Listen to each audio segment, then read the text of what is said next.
Ingamba za Repubulika Iharanira Demokarasi ya Kongo zo gusenya FDLR zongeye guhinduka ikinamico.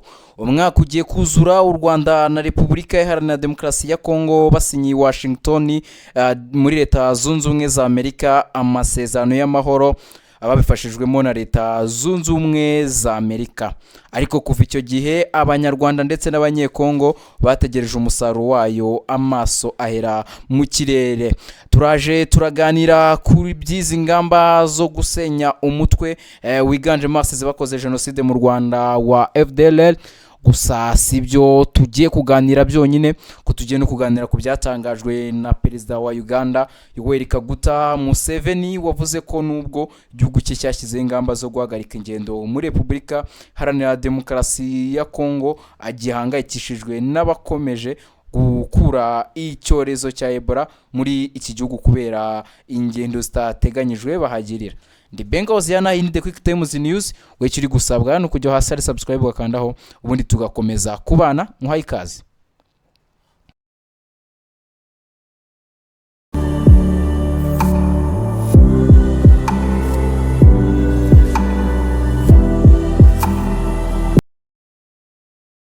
Ibikorwa byo kubahiriza amasezerano yasinywe hagati ya Leta y'u Rwanda ndetse na Leta ya Repubulika Iharanira Demokarasi ya Kongo byari byahawe iminsi 90 yagombaga gutangira kubarwa agisinwa tariki ya 27 Kamena 2025.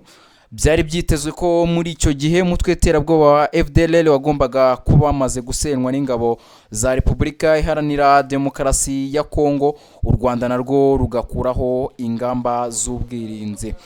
Habaye inama nyinshi zihuriza abahagarariye u Rwanda na Repubulika Iharanira Demokarasi ya Kongo ndetse na Leta Zunze Ubumwe za Amerika muri komite yitwa GSSM, zari zigamije gusuzumira hamwe uko aya masezerano yubahirizwa, ariko imyanzuro myinshi yafatiwemo yagaragazaga ko nta kigenda. Abaganira banzura gukemura imbogamizi bagiye bagaragaza. Ikibazo rusange byagaragaye ko kibangamira aya masezerano n'ubushake buke bwa Leta ya Repubulika Iharanira Demokarasi ya Kongo gusenya FDLR, kuko amakuru y'iperereza yahamyaga ko nubwo impande zombi zikomeje gukorana mu gihe zihanganiye n'ihuriro AFC 23 mu ntara ya Kivu y'Amajyaruguru na Kivu y'Amajyepfo, Leta ya Repubulika Iharanira Demokarasi ya Kongo yafashe icyemezo cyo kubihindura umukino wa politike, itangira kugaragaza ko u Rwanda rugomba kubanza gukuraho ingamba z'ubwirinzi, kabona gusenya FDLR. Ibyo byari bihabanye cyane n'ibikubiye mu masezerano y'amahoro, kuko icyagombaga kubanza yakigize icya kabiri. Tariki ya 29 Werurwe 2026, umugaba wungirije w'ingabo za Repubulika Iharanira Demokarasi ya Kongo Lieutenant General Nduru Jacques Chaligonza yasuye abasirikare bakora mu gice cya Kisangani mu ntara ya Chopo, asobanurira abanyamakuru ko yagiye gutangiza ibikorwa byo gusenya FDLR. Ati bagomba kurambika intwaro ku bushake bwabo cyangwa ku ngufu. Nta kinini cyari kitezwe mu butumwa bwa Lieutenant General Chaligonza, kuko si ubwa mbere Leta ya Repubulika Iharanira Demokarasi ya Kongo yari yijeje umuryango mpuzamahanga ibitangaza. Mu Kwakira 2025, igisirikare cy'iki gihugu cyari cyamenyesheje abarwanyi ba FDLR batazarambika intwaro ko kizabarasaho vuba, ariko ntacyo cyabatwaye. Muri iryo tangazo, igisirikare cya Repubulika Iharanira Demokarasi ya Kongo cyanasabye abasirikare bacyo guhagarika ubufatanye na FDLR, ariko ntibwahagaze. Ubwo Amerika yafatiraga ibihano Gustave Kubwayo alias Sirikuf, uyobora abarwanyi kabuhariwe b'uyu mutwe CLAP, tariki ya 2 Kamena, yashimangiye ko ugikwana n'abasirikare bakorera muri Kivu y'Amajyaruguru. Kuwa 10 Kamena, Minisitiri w'Ububanyi n'Amahanga n'Ubutwererane w'u Rwanda Ambasaderi Jean Patrick Olivier Nduhungirehe yatangarije radio ya BNB Kigali FM ko ubwo Lieutenant General Chaligonza yasuraga Kisangani muri Werurwe yabitewe n'igitutu Amerika yashyiraga kuri Leta ya Repubulika Iharanira Demokarasi ya Kongo iyisaba gusenya burundu FDLR. Minisitiri Jean Patrick Olivier Nduhungirehe yasobanuye ko nyuma y'amasaha 48 gusa Lieutenant General Charles Gonza ageze muri Kisangani muri teritwari ya Walikari hoherejwe indege zarimo ibikoresho byo guha FDLR birimo imbunda zigera kuri 700 zo mu bwoko butandukanye. Yagize ati ni hashize amasaha 48 ku itariki ya 31 bohereje indege za Walikari zijya gutanga imbunda hafi 700 kuba FDLR za Mortieri, amafaranga, amasasu babiha FDLR, kandi bari bamaze gutangariza amahanga ko noneho babirahiriye bagiye kurandura umutwe wa FDLR burundu. Ayo n'amagambo yavuzwe na Minisitiri w'Ububanyi n'Amahanga n'Ubutwererane w'u Rwanda Ambassadeur Jean Patrick Olivier Nduhungirehe ubwo yaganiraga na BNB Kigali FM ku munsi w'ejo tariki ya 10 Kamena. Minisitiri Nduhungirehe yasobanuye ko ubwo FDLR yoherezwaga ubufasha u Rwanda rwabigaragarije Leta Zunze Ubumwe za Amerika, bisobanura ko ibyo Leta ya Repubulika Iharanira Demokarasi ya Kongo n'ibyo ikora bihabanye. Yasobanuye ko u Rwanda rwatangiye gushyira mu bikorwa ibyo rwiyemeje amasezerano y'amahoro kandi ko na Amerika yabibonye, ariko Leta ya Repubulika Iharanira Demokarasi ya Kongo yayarenzeho ongerera ubushobozi umutwe wa FDLR aho kuwusenya burundu uko babyemeye mu masezerano basinyanye. Naho tuvuye aho muri Repubulika Iharanira Demokarasi ya Kongo, Perezida wa Uganda Yoweri Kaguta Museveni yavuze ko nubwo igihugu cye cyashyizeho ingamba zo guhagarika ingendo muri Repubulika Iharanira Demokarasi ya Kongo kubera icyorezo cya Ebola, agihangayikishijwe n'abakomeje gukura iki cyorezo muri iki gihugu kubera ingendo zitateganyijwe bahagirira.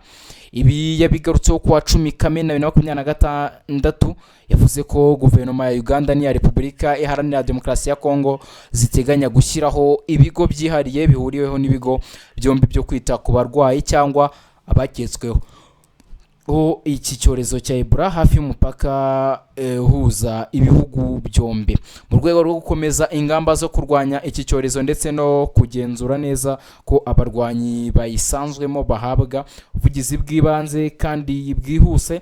Yagaragaje ko abantu bafite ibimenyetso bya Ebola bazajya babanza kunyura mu bigo bizashyirwa ku mupaka ku ruhande rwa Repubulika Iharanira Demokarasi ya Kongo kugira ngo batazajya bayinjirana mu gihugu cya Uganda. Yagize ati twakoranye na guverinoma ya Repubulika Iharanira Demokarasi ya Kongo kandi nabo ubwabo bakubwira gahunda dufitanye yuko tuzafungura ibigo byihariye byo kwakiramo abarwayi ba Ebola bizashyirwa ku ruhande rwa Repubulika Iharanira Demokarasi ya Kongo ku mupaka uduhuza. Igihe wumva utameze neza cyangwa urwaye uzajya ugenda muri ibyo bigo bagufashe bakuvuraho kugira ngo ugerageze kwinjira muri Uganda kuko ushobora gupfa utivuje. Perezida Yoweri Kaguta Museveni yavuze ko ingendo zisanzwe zagabanyijwe mu rwego rwo kwirinda iki cyorezo. Gusa avuga ko imodoka zitwara imizigo n'ibicuruzwa zo zemere gukomeza kugenda kuko zinjiza ibifite akamaro ku gihugu. Yagize ati ibikorwa by'ubwikorezi byarakomeje kuko dufite agaciro gakomeye ku buzima bw'abanya-Uganda kuko niho hanyuzwe ibikomoka kuri peteroli, ibiryo ndetse n'ibindi bitandukanye. Gusa izo ngendo zihutirwa nizo zikenewe kurusha kujya gusura inshuti n'abo mufitanye isano. Gusa yagaragaje ko ahangayikishijwe bikomeye n'abakomeje kurenga ku mabwiriza yashyizweho bakambuka umupaka mu buryo butemewe n'amategeko. Bamwe muri abo binjira ku mupaka n'amaguru cyangwa banyuze mu bwato. Rero aho niho hari ibyago bikomeye cyane kubera ko mbere na mbere kuza unyuze muri iyo nzira bigutwara igihe kinini kubera ko ugenda wihisha, iminsi igatambuka kabone nubwo wahagera urwaye ukajyanwa kwa muganga hari umwanya uba wataye.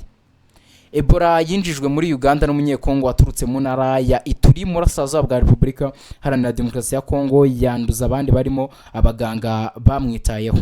kuwa 21 Gicurasi 2026 Uganda yafashe icyemezo cyo gufunga inzira zose zihuza na Repubulika Iharanira Demokarasi ya Kongo mu rwego rwo gukumira ikwirakwira ry'iki cyorezo cya Ebola. Ubu nuko nko bimeze, turakomeza kubakurikiranira uburyo bimeze yaba muri Repubulika Iharanira Demokarasi ya Kongo ndetse n'hano mu gihugu cya Uganda. Ndi Benga Oziana, iyi ni The Quick Times News. We cyuri gusabwa no gukomeza kubana natwe, nimba utarakanda subscribe nakugira inama yo guhitamo neza ugakanda subscribe, aho hasi hari subscribe, we tukajya dukomeza kubana mushishikariza no kuzabana natwe mu mikino ya nyuma y'igikombe cy'isi kiri bwatangire kuri uyu wa 11 Kamena 2026, Amerika, Mexique ndetse na Canada, hose turatuhabaye mu mikino 140 yose.